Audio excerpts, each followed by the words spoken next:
First അത് തിരിച്ചറിവ് തന്നെയാണ് ഏറ്റവും വലിയൊരു മരുന്നെന്ന് പറയുന്നത്. That I am going through this എന്നുള്ള നമ്മൾ തന്നെയുള്ള സെൽഫ് റിയലൈസേഷൻ.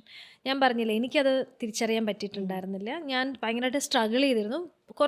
കുറച്ച് ദിവസങ്ങളെ അത് ഉണ്ടായിരുന്നുള്ളെങ്കിൽ പോലും എനിക്ക് അന്നൊന്നും അതിനോട് ഈവൻ ഡിപ്രഷൻ എന്നുള്ള വേർഡ് തന്നെ നമ്മൾ അത്ര ഫെമിലിയർ ആയിരുന്നില്ല അന്ന്. ഇന്നിപ്പോൾ നമുക്കറിയാം, അതിൻ്റെ അവെയർനെസ് ഒരുപാടുണ്ട്. അതിനെ ഹെൽപ്പ് ചെയ്യാനുള്ള ഒരുപാട് ഹെൽപ്പിംഗ് ഹാൻഡ്സ് നമ്മുടെ ചുറ്റിലുമുണ്ട്. ഈവൻ ഓൺലൈനായിട്ട് പോലും സർവീസസ് ചെയ്യുന്ന ഒരുപാട് ആളുകളുണ്ട്.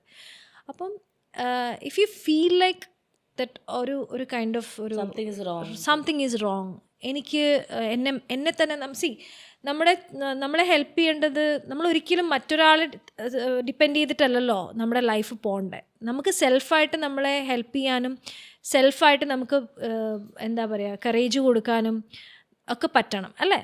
അപ്പം അതിന് പറ്റുന്നില്ല, എനിക്ക് ഐ നീഡ് എ ഹെൽപ്പ് എന്ന് തോന്നിയ the moment you realise it, seek A help.